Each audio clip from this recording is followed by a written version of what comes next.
like them thick? I like intelligent. You don't want what's in their behind, you want what's in their mind. I want to know if you believe that the word dating is misunderstood. Before the expert gives you the right answer, I want to give you the toxic answer. I love that for me. My husband tricked me. He's now trying to incorporate furry costumes in our sex life, and you didn't tell me any of this before we got married. If he's a furry, like Did you say if he's a furry? That's what they're called. And where do you find a giant duck costume anyway? Tonight on Nick Cannon at Night, actress, rapper, entrepreneur, and reality star from Love and Hip Hop, it's Somaya Reece. A best-selling author and renowned psychotherapist, my brother, Dr. Mike Dow. Welcome to Nick Cannon at Night, where we discuss love, sex, and relationships with the experts and our personal friends. Thank you for being here. And you know how we set the tone. I need the drinks in the air one time. Everybody put your drinks up. It's time for that nightcap. Now, this is how we see if people are telling the truth or they capping. Arguing often is a sign of an unhealthy relationship. Truth or cap? Drink if you think it's true. Half cap on, half cap off. I'm gonna say cap.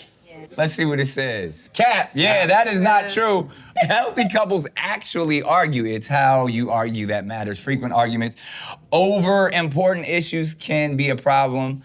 But couples who fight respectfully, how you fight respectfully, and resolve conflicts are often stronger.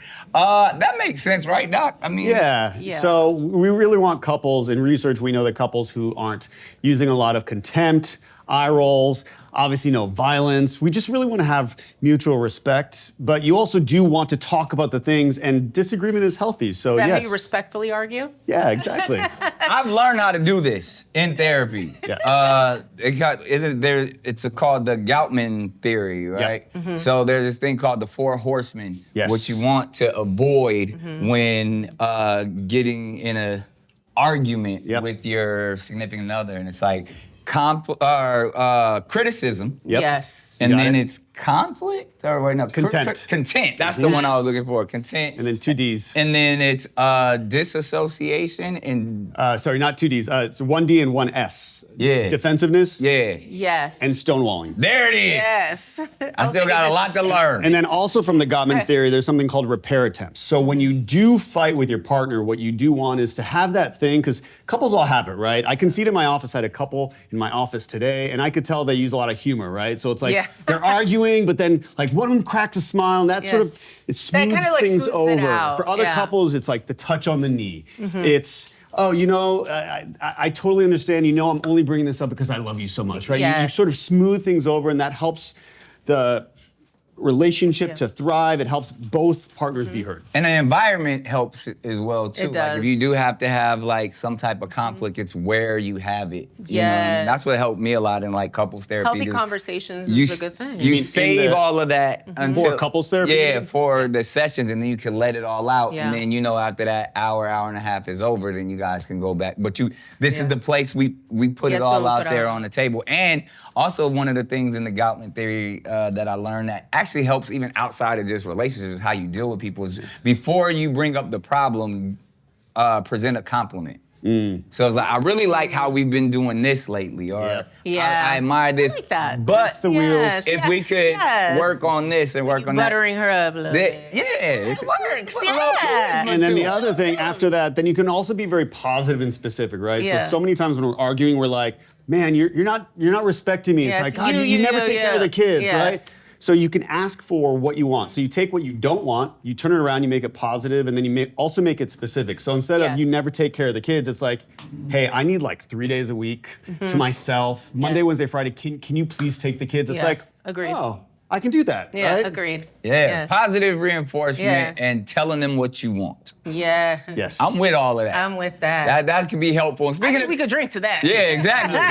Indeed. And speaking of being helpful, let's see the first at-nighter that we can help out tonight. You're only gonna get insight from me, not advice. Hey, Nick at Night. My name is Yana, and my relationship question is, how important is it to get out of your comfort zone to appeal to what your partner may want or like? First of all, I like a car. I like the interior. Nice red interior. Now, but in all seriousness, is she talking about like like relationship, or is she talking like physical? Like I when was she wondering talks that. about Like her, physical. her The comfort bedroom. zone, like she's Comfort trying to get her zone, freak on. Right. Or maybe she's not comfortable with getting freaky. And so how does she get out of her comfort zone? Well, Yeah. how Do you have any does personal she? experience? I do. I'm really big on communication. So if something doesn't vibe with me, I will kindly say, I'm not comfortable with that right now. But if not, it's off the table. But it seems you like know? she wants to take Yeah. it there. Like she's probably trying to be like, yo, my man. She just never practiced it before. And I mean, I know you. I think there needs to be a little bit more to this question she asked because it's a little open-ended. What do you think, Yeah. Doc, If, in that you know- sense? Because I feel like you probably deal with that a lot, where people are looking to explore a little They bit wanna more get and freaky. get outside of their comfort zone. So Yeah. what's the advice that you Well, if we are talking about sex, we want it to Yeah. be safe, we want it to be Yes. sane, we want it to be consensual. Yes. But oftentimes, give? Do you say one- sane? Yeah, sane. So you don't want to do something. I have heard some very insane, dangerous. I want it. Going Insane, to- dangerous night. That's Going to send you to the ER, illegal things. So you don't want to do anything that's insane. I like them a little crazy. But if you can find that overlap, right? If Yeah. you can find something that both of you are willing to do. So Yeah. if he's really into kink and spanking, and maybe this lovely young lady who asked us a question, if she is really not into that, but maybe she's willing to try some light spanking, bring that into the bedroom. Is that see like how you step one? feel. Is spanking like the I know. Is that first level why of did we go freak? straight to spanking? Well, the I spanking. want to spank. Light- Well, I mean, I guess. Light spanking is something that a lot of couples use in the bedroom, and it's not going as far as something you might see in You 50 like Shades spanking? of Grey. See, I never thought of it as spanking, because in my mind, little a spanking love is tap. like getting your ass whooped from your mama. No, not like that. But I guess if you're like, you know, like, You've never slapped in that playful way. Yeah. Not a you're bad. sorry, mama, sorry. My mama here, we talking about smacking ass. It's okay. She wanted to be here, so she knew what it was about. She's like, how you think you got here?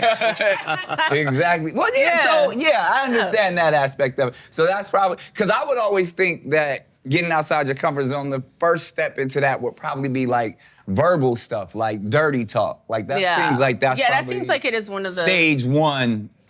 I think there are couples who are very verbal in bed. There are some partners who are very verbal. And again, it's all about that compromise, right? So if Right. you have a partner, and you can usually tell if somebody's a talker Really? the first time, the second time, you're like, oh, wow. And then you have a partner who's the opposite, who's really silent.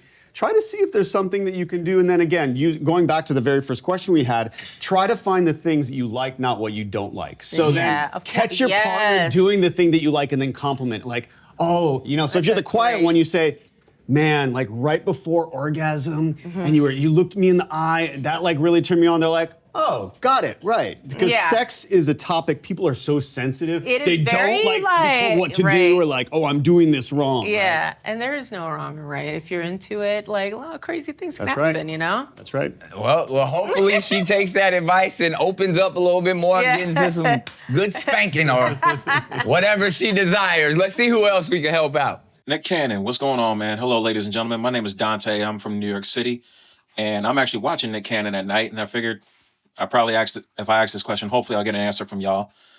So I've been seeing this girl for a couple of months now. We've been going on dates, going out to dinners, going to walk on the beach, catching movies, Netflix and chill.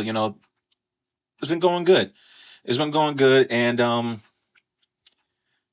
the sex is great on my end, but apparently she recently came clean to me saying that that I lasted longer than she expected, because let's just say she would finish 3-4 times before I even finish.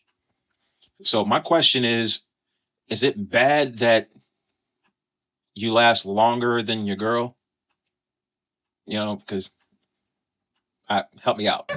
Good for him. Or is she lying This is- to make him feel better? No, And now he's running with it. salute to my man Dante. Yeah. Because I'm Yes. pretty sure this might be a thing, but I just his his story was very colorful. Yeah. Like, first of all, he talking about he from New York City going on dates at the beach. What beach you going to? But at the core, it sounds like what he's saying is that he's performing really well. Yes. And it sounds like he doesn't have a problem. It sounds like he just made the video to brag about himself. Yeah, I felt that too. She's climaxing 3 or 4 times before he can even reach his. Now, is this common?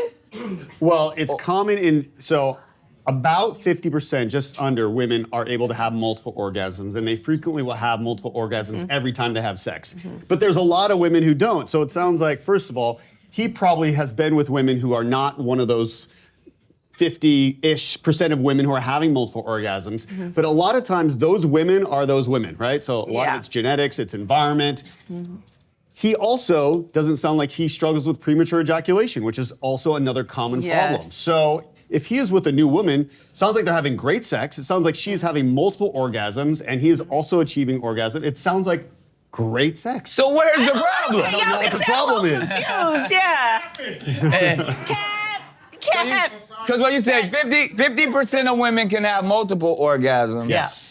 And 75% of women actually don't experience orgasm at all or haven't ever experienced. There are a subset of women who do not ever experience orgasms, and it's especially common to not have an orgasm with a partner, right? So maybe they can achieve orgasm during masturbation, and so maybe the women he has dated or had sex with are in that category, but it's not uncommon. We're all so different when it comes to sex. So 50%. What was it? 50% can have multiple orgasms. 75% haven't experienced, and 100% of men lie about making women orgasm multiple times. If somebody is finishing 3 or 4 times within our interact, that's good sex. Right. Yes. Like if you're making this woman reach that point, you feel good about yourself. Yes. Yeah. She's doing what she's supposed to do, so it can't be trash if she's coming 3, 4 times. Unless she's saying that. Unless she's saying that. Right. Well, Dante, hopefully that helped you out. There it is. Somaya, we're gonna get into your business real quick. Now we've seen you on Love and Hip Hop and different relationships and stuff like that. Knowing where you currently are, how do you feel now about sharing when you have shared so much, in front of the public eye? Are you now a little bit more private when it comes to your relationships? Half and half. Would you do reality again with the significant other?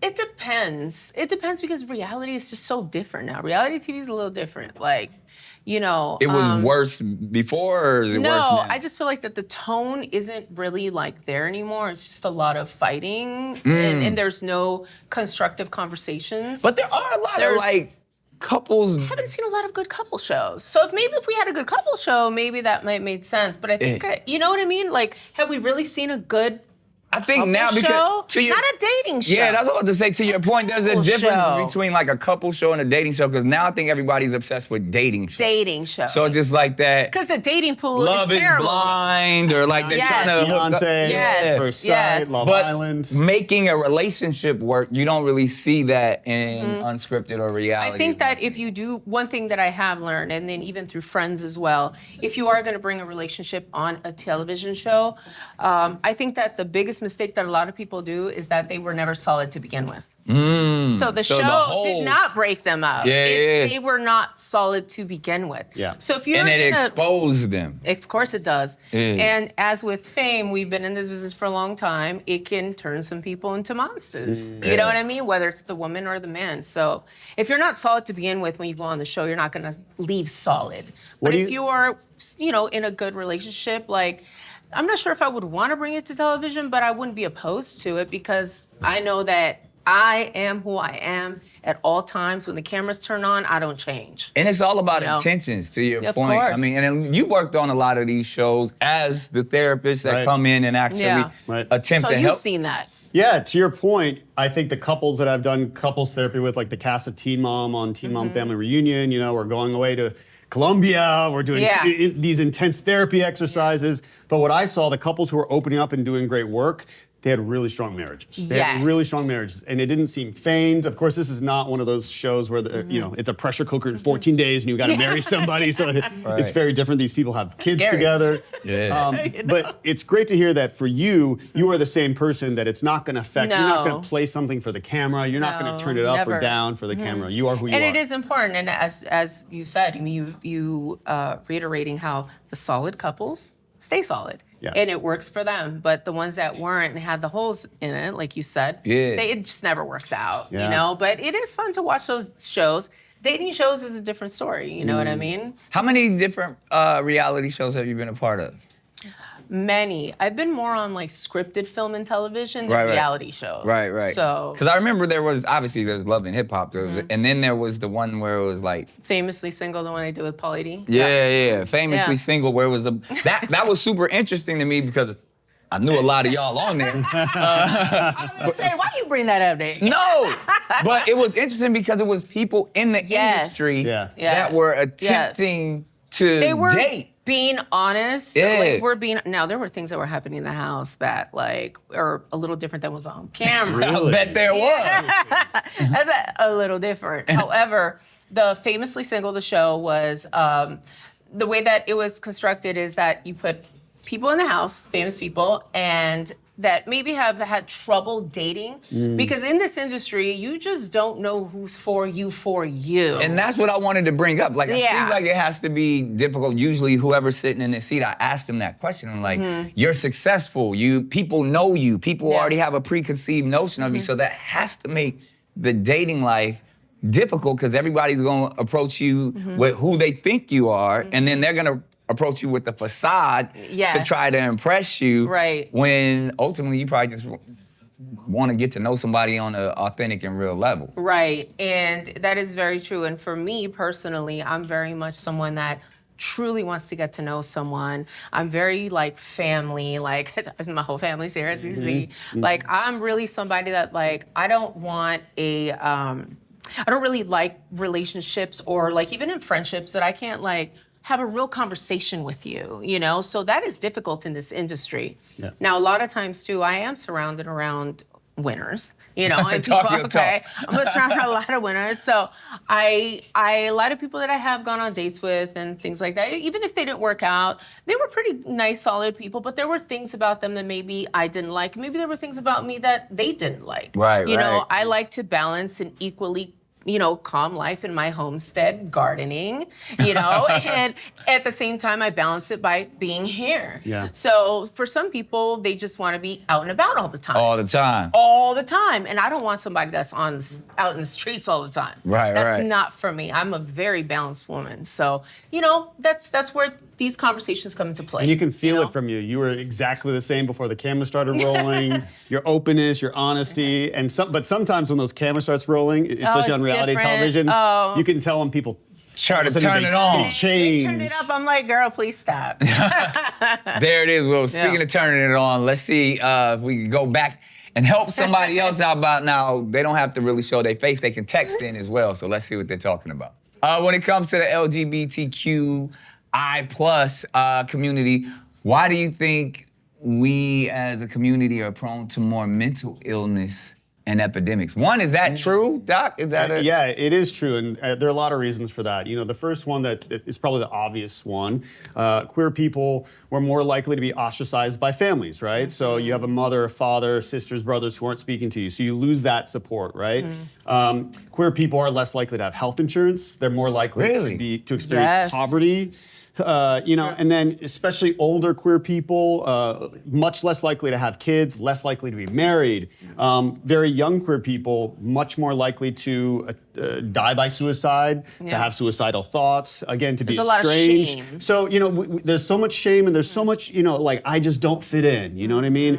And we have to understand that acceptance and social networks, they're not just good for our psychological health, they're good for our biological health. Yes. You know what I mean? So we know that people who have strong social networks, they live longer. Part of the reason for that is when you have these social networks, you have less your levels of stress hormones like cortisol go down. And then your levels of oxytocin, that bonding chemical, go up. And that actually, you know, at the end of your chromosomes, there are these things that look like the end of your tennis shoes, like those plastic caps called telomeres. And they shorten as we age. And when they shorten, well, you don't want them to shorten and get tiny because then all of a sudden, you know, that damages your DNA. Wow. So these social connections are actually much better for us, and it's because of these hormones and these beneficial compounds that are just circulating that are natural in our body. So I think there are a lot of reasons. Man, and that's super interesting. Yeah. I mean, I never thought about it in that depth. Now, in your practice and even in, you know, your life, what is the advice that you would give someone that, when you hear that these are the facts, like, how does one cope with that, especially like if it is someone who's, you know, queer plus that doesn't want to have that experience? There are resources everywhere. So that's the great thing, you know, so you can go online, you go to like the Trevor Project, you can find nonprofits. There's always community mental health centers that are willing to see people without insurance. Here in LA, the LA Gay and Lesbian Center, right? The Trevor Project now has free, you can talk to somebody, you can chat with somebody, you can text if you're in a crisis. So go out there, find those resources, and find the people, you know, in our queer community, we say a lot that we have a chosen family, right? So we have a lot of people who like, oh, Find your you know, people. like, oh, my dad doesn't talk to me when I came out, right? Yes. It's like, and that's just, he's never gonna talk to me again. So you have to find your own family. Yes. There are people who are gonna love you no matter what, so go out there and find your tribe because it's good for your heart, it's good for your body. Yes. I gotta ask, if I could get deep for a second, I mean, just because I know you have the answer, but in that sense of, what is it, the DSMR? Yeah, the DSM. Yeah, It's sort of yeah. like the Bible of mental health. mental All health. The diagnoses are, Now, like, as early as in the 70s, they would say people from, you know, the LGBTQ plus community, that was an actual mental illness. Right. Now, it's no longer like that in the DSM, right? Correct. But in that, like, the older mentality actually does sometimes view that, and even, again, not to get too much into your business, but you seem so healthy even in your marriage and in your, with your husband.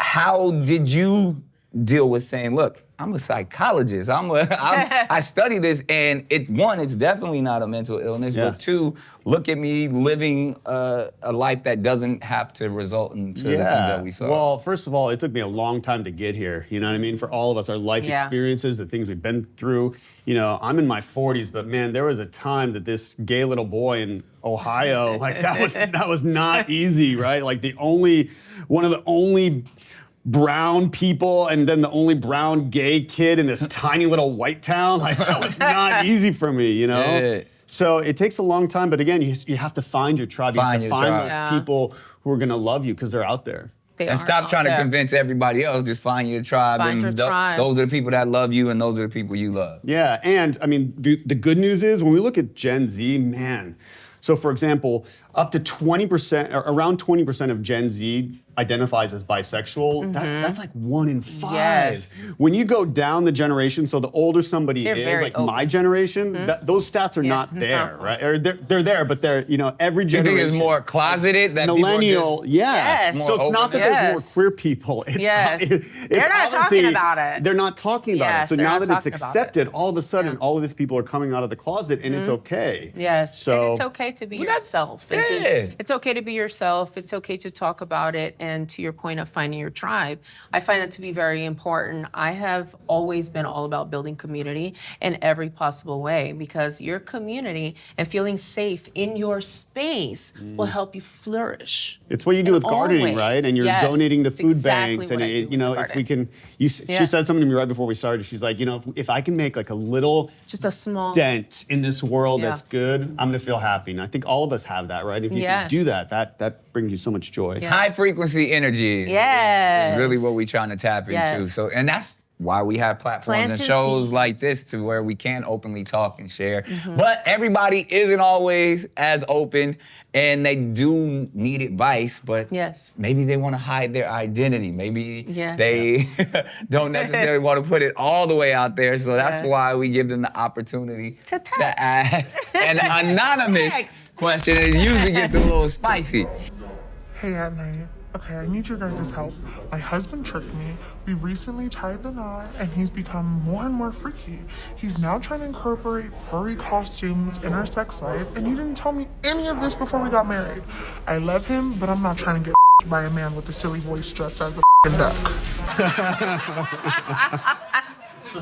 Wow. It's different.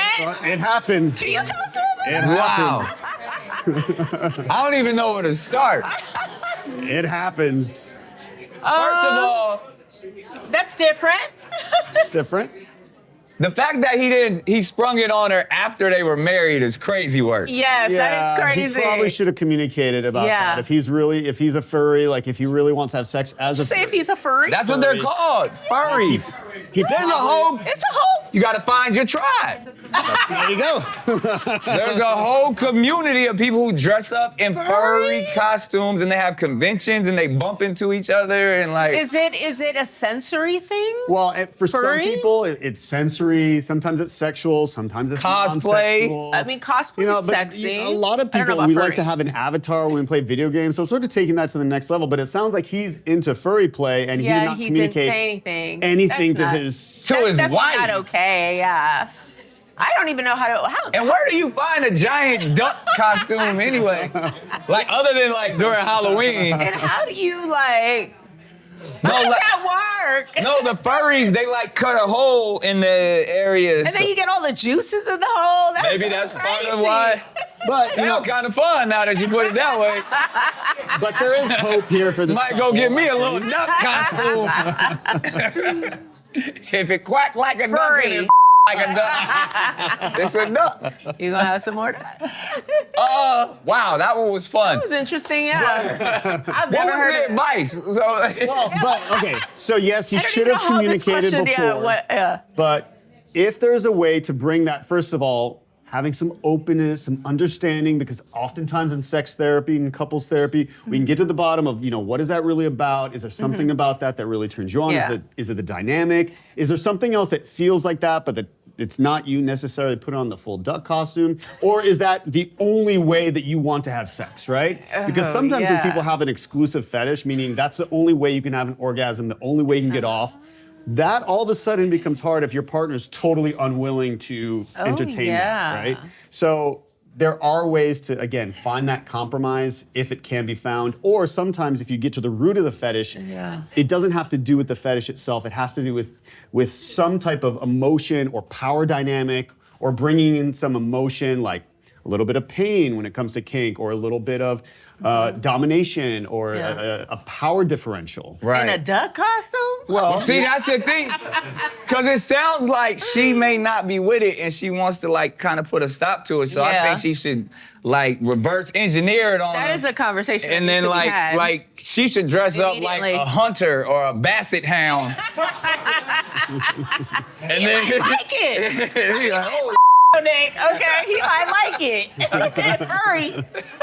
I'm going down this rabbit hole tonight. Yeah. Back up home. I am. start Googling furry. But it's also interesting because the brain is an association machine. So sometimes Yes. we have these associations.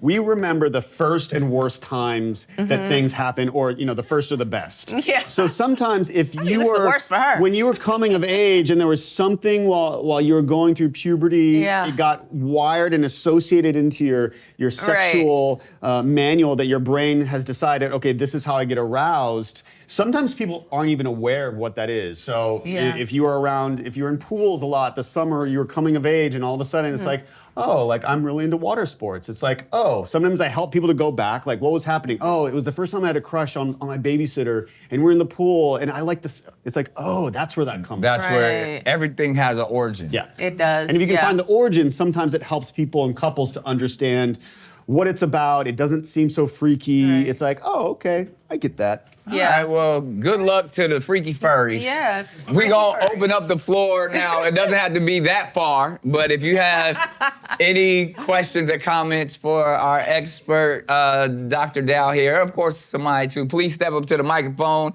and let us know your name and what's on your mind. Hi, baby. I'm Coda Moon, born and raised in North Dakota. Oh, Just okay. got here recently. I want to know if you believe that the word dating is misunderstood. Because when I think of dating, I think of, oh, I go out with this person. Oh, then I go out with this person. We go to dinner. Oh, I like them a little bit more. So let's talk about a situation with them. And then eventually you date so many people, but all you keep thinking about is maybe that first date that you went on. So then you ends up being your person. Where I feel like when you hear the word dating, like, oh, I'm dating this person, and that means you're together. So do you think the word dating is misunderstood? Ooh, before the expert gives you the right answer, Okay. I want to give you the toxic answer. I love that for me and everybody involved. Nah, because I've studied this. Okay. And it goes deep. It's actually, dating is really, the concept of dating is only like 100 to 200 years old. Oh.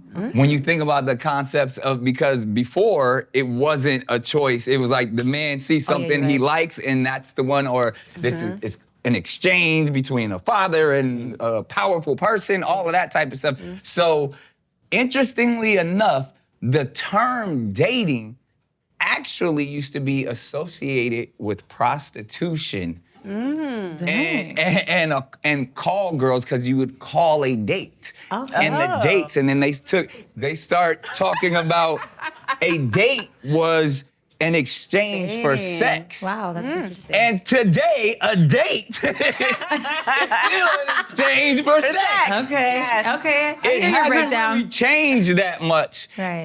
if you're going to the core. So I say all of that toxic shit to say that if you're really looking for a relationship, and which I always say is that dating scene, that pool, especially what's going on, like, isn't where you should be looking for your significant other, in my opinion. Okay. Like, there's other spaces to get to know people that you want to be with for the rest of your life that are healthier than the club or on Instagram and all, like, or even on a lot of these dating apps, because most of the time, if somebody's out in the scene dating, they just want to like, sorry, mama. But that's it. That there's like, dating is about having sex, and in exchange for you give me something, I give you something in this short period of time. Okay. But I'm gonna leave it to the expert. Okay. Well, I saw a lot of the men's audience. The men were nodding their heads with Nick, and I saw the women. They're like, Because dating, It's facts. how I view dating and how you view dating are good, might be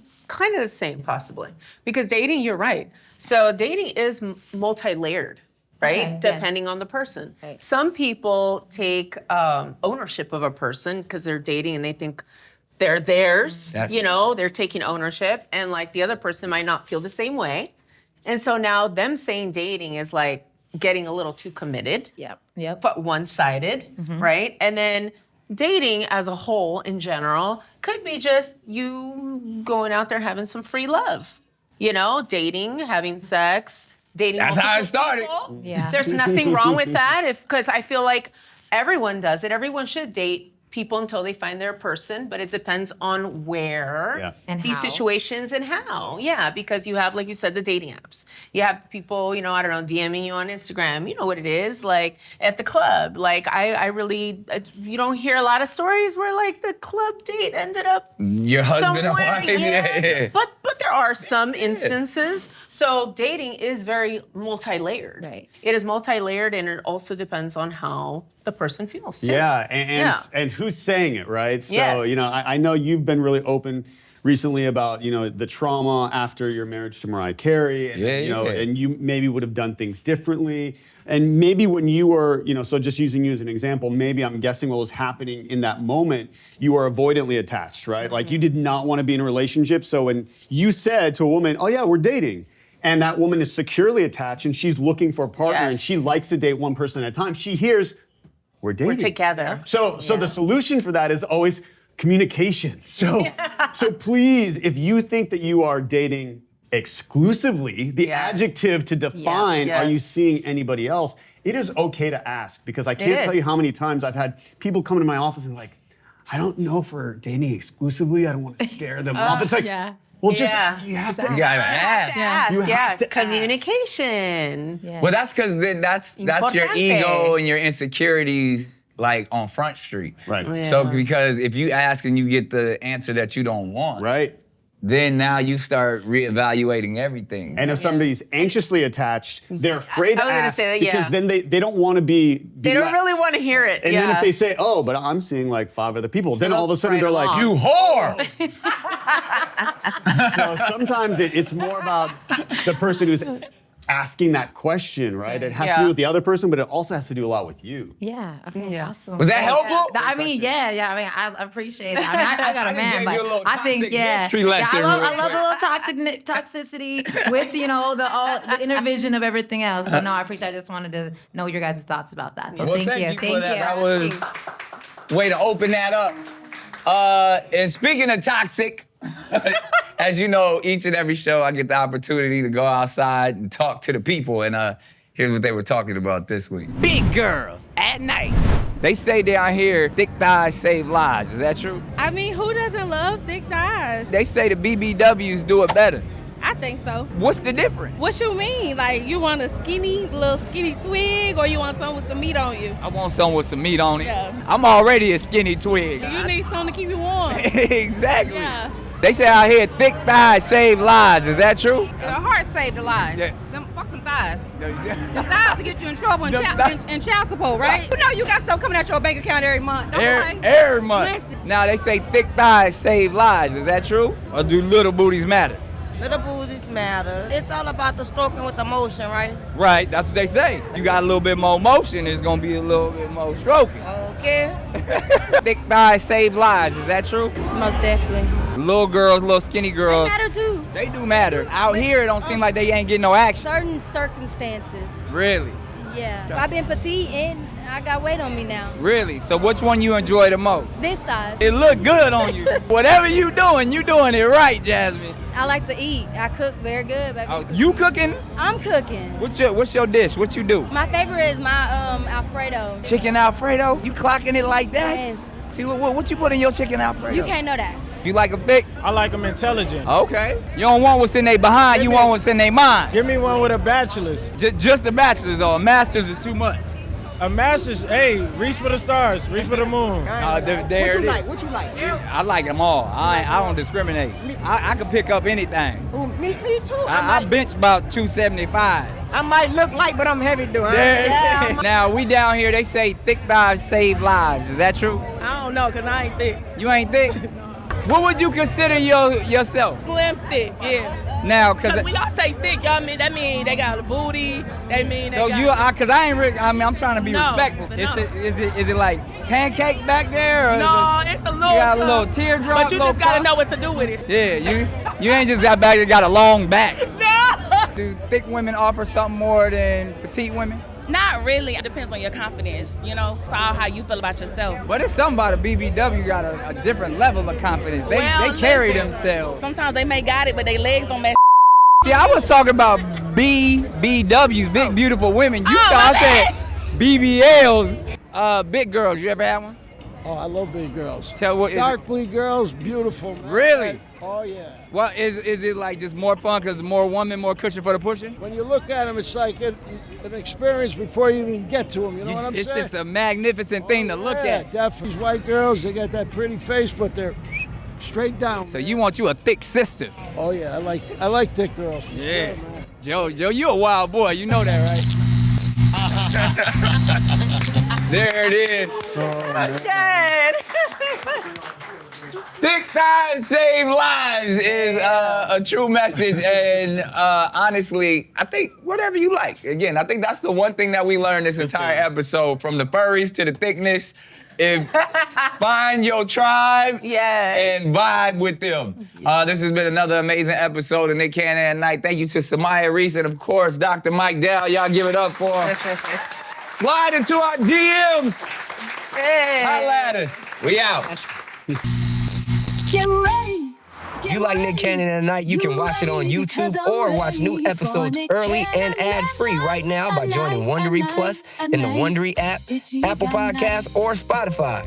Before you go, tell us about yourself by completing a short survey at Wondery.com/survey.